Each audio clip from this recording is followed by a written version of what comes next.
So this teenager goes on Facebook Live and absolutely eviscerates her ex-boyfriend, like she held nothing back. Talked about his living situation, his employment status, or lack thereof, and even got into some bedroom details that had the comment section looking like a crime scene. Y'all, this nigga got me so up. Like, I just woke up. I'm talking about 20 messages back to back, screenshots. This nigga talk about you, this and that, this and that. Like, man, this nigga a hoe 11 years older than me. I'm 17, he 28. What the is you doing on Facebook? Over here trying to, you feel me? Like, you make yourself look stupid. This nigga mad because I don't want to come over his house because he got fleas. Like, I really need a brother so he can go over there and beat his ass. Like, this nigga don't got no car. He don't got no house. He live with his sister and his mama. Like, I'm not about to keep doing this with the same nigga. Like, this nigga already fucking, where my restraining order at?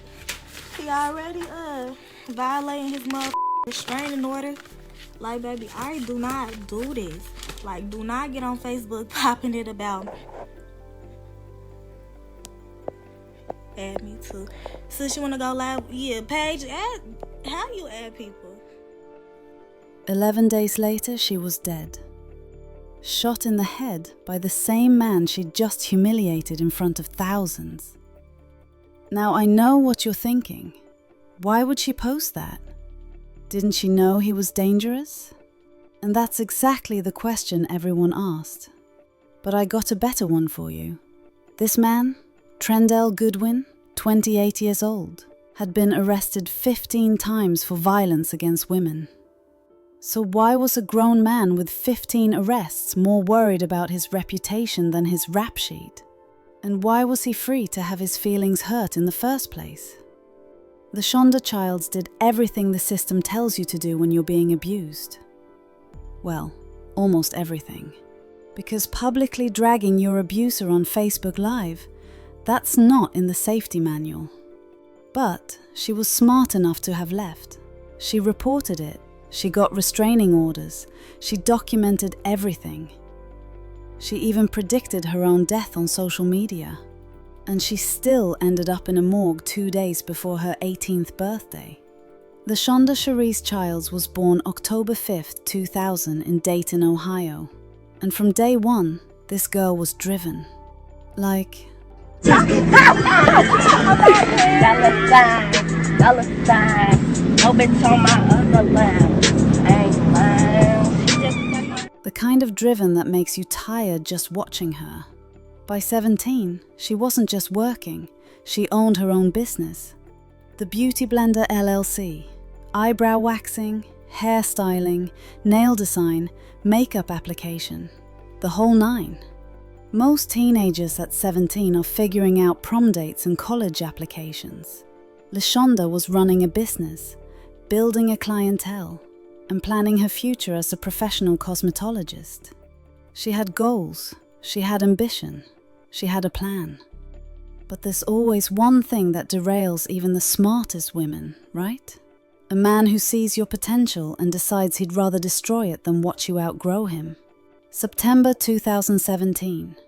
LaShonda meets Trendell Lamont Goodwin on social media. And let me tell you about Trendell real quick, because his name alone should have been a warning. Trendell. That's not a name. That's what happens when your mama can't decide between Trent and Wendell. So she just mashes them together and hopes for the best. But the name wasn't even the biggest lie. When they met, Trendell told LaShonda he was 20 years old. He was 28. Now, some of y'all might be thinking, 8 years isn't that big a deal. Okay, but she was 17. He was nearly 30. That's not a relationship. That's a predator doing math. You don't lie about your age to a high schooler unless you know no teenager in her right mind would date a man pushing 30. That's hunting strategy, not romance. And LaShonda? She believed him. Because why wouldn't she? She's 17. He's giving her attention, telling her she's mature for her age, acting like she's special. That's the playbook. And it works every single time. So they start dating in September 2017. At first, everything probably seemed fine. He was attentive. He was interested in her work. He supported her business dreams. Classic love bombing. But it didn't take long for the mask to slip. Trendle had a history that could fill a police filing cabinet. Since 2011, he'd been arrested 15 times. And not for traffic tickets or unpaid parking fines. We're talking violence against women. His mother, his sister, ex-girlfriends. This man had been terrorizing women for 7 years, and the system kept letting him walk. But LaShonda didn't know all that yet. What she did know was that her 20-year-old boyfriend, remember she still thought he was 20, was getting possessive fast. He started calling her 70 times a day. 70. That's not love. That's a full-time job. That's waking up, checking your phone, and seeing more missed calls than a customer service hotline. Her mama Nina said it was aggravating, annoying, and scary. And if your mama is using the word scary, you need to listen. Then LaShonda found out the truth about his age. Like, man, this nigga a whole 11 years older than me. I'm 17, he 28. She's 17, running a business, going to school. And the man she thought was 20 is actually pushing 30. Living with his sister and his mama. No car, no job. Calling her 70 times a day. That math stopped mathing real quick. But here's where things get complicated. Because when you're 17 and you're in deep, finding out you've been lied to doesn't always make you leave. Sometimes it makes you stay longer because you're trying to make sense of why you didn't see it sooner. Christmas Eve 2017. Trendle accuses LaShonda of texting another man. In his mind, she's cheating. In reality, she probably just responded thank you to someone who said bless you when she sneezed.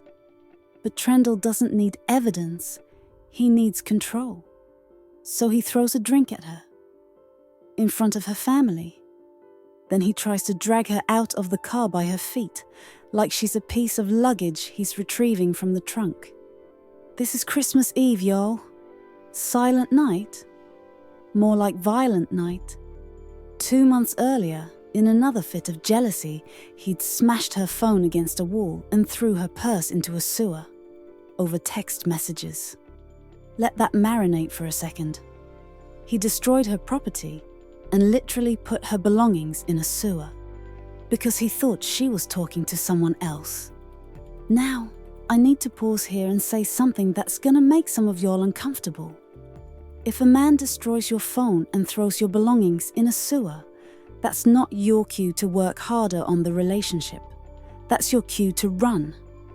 But LaShonda was 17, and when you're that young and you think you're in love, you convince yourself that this was the wake-up call he needed. Next time will be different. He'll change. He promised. Except he never does. January 31st, 2018. LaShonda tells Trendle she wants to go hang out with a friend. You know, like normal teenagers do. His response? He slaps her across the face. Then it escalates. He threatens to knock her out. Then he kicks her out of his house. Remember, the house he shares with his mama and sister. And he kicks her out with barely any clothes on.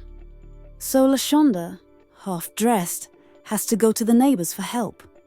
But she needs her stuff, right? So she goes back to get her belongings. Bad move. Trendle drags her back inside the house and won't let her leave. Won't let her leave. The police show up because neighbors heard the commotion. And when they get there, they can hear LaShonda screaming from inside the house, yelling that he won't let her out. The police had to force the door open to get to her. Trendle gets arrested. Finally, right? Wrong. February 19th, 2018. They're back together. I know. But this is what abuse does. It messes with your head so bad that going back feels safer than staying gone. So they're together, and Trendle's jealous again. This time, it's about text messages involving another woman. The irony of him being mad about texts when he's the one monitoring her phone 24/7 is not lost on me. So he hits her in the face. Then he bites her on the left shoulder. Not a little love bite. A bite. Hard enough to leave a mark that the police described as a fresh bite mark. Her face was swollen. She had abrasions on her neck. Her nose was bleeding. Now, I thought about making a vampire joke here, but honestly, that bite wasn't romantic. That was animalistic. That was, I'm going to mark you so nobody else wants you territory. That was territorial behavior you see in wildlife documentaries, not relationships. Trendle gets arrested again. This time, he's sentenced to 180 days in jail. Finally, some real consequences, right? He served 19 days. 19. This man assaulted a minor. Because let's be clear, LaShonda was still 17. And he got less time than it takes to binge watch a TV series. But wait, it gets worse. Because while Trendle is sitting in that cell for his 19-day vacation, LaShonda does something that's going to haunt this case forever. She writes a letter to Judge Daniel Garris. Yeah, I'm saying his name. Because we're calling people out today. Asking the judge to release Trendle from jail. In this letter, she calls him genuinely kind-hearted and family-oriented. Girl. He bit you. The police had to break down a door to save you. What part of that screams family man? The only family activity this man knows is domestic violence. And that's not a value, that's a crime. Now, before anybody comes at me, I know LaShonda was 17. I know she was trauma bonded. I know abusers condition their victims to protect them, even after they've been hurt. That's abuse 101. But we also have to talk about the fact that this letter is part of the reason Judge Garris let him out after only 19 days. So here's my question. If a teenager writes a letter to free her abuser, and the judge believes it despite the evidence in front of him, who made the worst decision? The traumatized 17-year-old, or the grown man with a law degree looking at a defendant with 15 prior arrests? Because from where I'm sitting, we're expecting teenagers to make better choices than judges. And that's insane. So Judge Garris releases Trendle after 19 days, slaps him with probation, and orders him to stay 500 feet away from LaShonda. And for about 5 seconds, everyone probably thought, okay, maybe this time. September 13th, 2018. 3 days after the judge extended his probation, Trendle shows up at LaShonda's house, grabs her wig, sets it on fire, then throws the burning wig at her, causing actual burns on her body. Then steals her phone and runs off. So we've graduated from biting to literal arson. That's growth, just not the kind anyone was hoping for. 2 days later, September 15th, he shoots up her family's house. Bullets. Into the house where she lives with her family. And somehow, he's still walking around free. September 20th, just 1 day before LaShonda's viral post, prosecutors dismissed the charges against him. For good cause shown. I'd love to know what good cause exists when a man has just committed arson and fired shots into a house. But apparently, the justice system was too busy to explain. September 21st, 2018. LaShonda has had enough. She goes on Facebook and makes a post that would eventually be shared 47,000 times. She lists everything. The phones he broke, the windows he busted, how he followed her everywhere, bit her, threw her into walls, made her walk with a gun to her back, held her hostage, set her hair on fire, shot up her house. And she ends it with, "Domestic violence is real, not just in movies. I ain't even safe in my own house." That post went viral. Thousands of people saw it, including Trendell, who decided the best response to being publicly exposed was to expose himself even more, using his Facebook alias Trenny Mac, because apparently Trendell wasn't embarrassing enough. He comments, "If y'all really believe this stuff, y'all sick. This the 12th or 13th time she said, 'I did something but still coming back.' Sir, you just admitted she left you 12 times. That's not her being confused, that's you being terrifying." But then someone tells him to let her breathe, to leave her alone. And he responds with what can only be described as a public death threat. "I'ma let her breathe today. She better come home tomorrow, though. I got a big day planned and some good news." A woman who wasn't even involved, just someone who commented on LaShonda's post, was so scared by his threats that she went to the police on September 22nd to report that he'd threatened to kill her too, just for suggesting he get help. So now he's threatening random strangers on the internet. But sure, let's keep letting him walk around free. What could possibly go wrong? October 2nd, 2018. 11 days after that Facebook post, LaShonda and her new boyfriend are sitting in a parked car on Shoup Avenue. She thought, and I need you to hear how tragic this is, she thought they were meeting Trendell to talk, to finally get him to leave her alone. Her family said he'd lured them there, promising it would be a chance to move on. Instead, Trendell shows up with a gun. LaShonda makes a frantic 911 call, telling the dispatcher he's got a gun pointed at her boyfriend's head, that she has a restraining order, that the police told her to call when she sees him. She's begging them to send someone. We've obtained the 911 call she made to police claiming a man was holding a gun to her boyfriend. That 911 call was obtained today. We're choosing not to play the audio, however, because LaShonda Childs was a minor when she made the call. However, we can share much of what she said.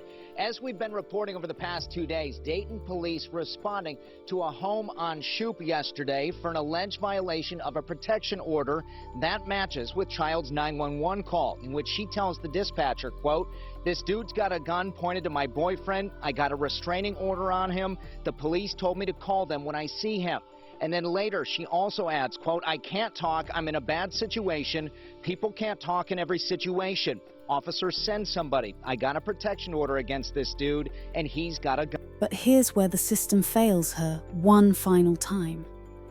The dispatcher logs this call as a protection order violation, not an active armed threat. A violation. Like he's just standing too close at the grocery store or something. That categorization slowed the response. While LaShonda's still on the phone, she and her boyfriend try to drive away. Trendell opens fire. Multiple shots into the car. One bullet hits LaShonda in the head. Her boyfriend rushes her to Grandview Medical Center. By the time police get to the address she gave them, she's already at the hospital, fighting for her life. October 3rd, just before 9 a.m., one day after the shooting, 2 days before what would have been her 18th birthday, LaShonda Childs dies from that gunshot wound, 17 years old, gone. Because everyone who was supposed to protect her decided his freedom mattered more than her life. Trendell gets arrested within hours. Charged with murder, felonious assault, discharge of a firearm. His bail is set at $1 million, and for once, he stays locked up. October 5th, LaShonda's 18th birthday, her family is in court watching Trendell's arraignment instead of celebrating. 17-year-old LaShonda Childs was shot on Tuesday and died early Wednesday. Those closest to her is still mourning a death that came too soon. LaShonda Childs should have been turning 18 years old today. Police say her life was taken by 28-year-old Trendell Goodwin, who family has described as an ex-boyfriend. On her birthday, Devin Harris shows us a fresh tattoo. R.I.P. LaShonda. That's what he stole. Not just her life, but every birthday, every milestone, every dream she had. The trial was set for 2019, but Trendell takes a plea deal, 18 years to life. He'll be eligible for parole in 2038. Of course, after he signs the deal, he tries to back out, claiming his lawyer misled him about the sentence. When his new lawyer tells him going to trial could mean 40 to life, suddenly that plea deal looks pretty good again. Her brother Jalen said it best. Whatever happens to him, we can't get our sister back. But as long as justice is served, there may be some peace. Except there is no justice here. Justice would have been Trendell being locked up after arrest number 3. Justice would have been Judge Garris taking those 15 prior arrests seriously. Justice would have been that 911 dispatcher logging an armed threat correctly. Justice would have been LaShonda celebrating her 18th birthday. Here's what nobody wants to admit. LaShonda did almost everything right. She left. She reported. She got restraining orders. She documented everything. And the one thing she did wrong, going public on Facebook. That's only wrong, because we live in a world where speaking up gets you killed. So maybe the real question isn't why she posted that video. Maybe it's why we keep telling women to stay silent when silence doesn't save them either. Maybe it's why judges keep giving violent men chance after chance, while their victims get exactly one mistake before they're dead. LaShonda Childs deserved better. Her family deserved better. And honestly, we all deserve better than a system that waits for women to die before it starts caring. If this story made you as angry as it should, hit that subscribe button, because I'm not done telling these stories. Drop a comment. Especially if you disagree with how I covered this, I actually want to hear it. And share this video, because LaShonda's story needs to be heard by more than just the algorithm. Rest in peace, LaShonda. You deserve to turn 18.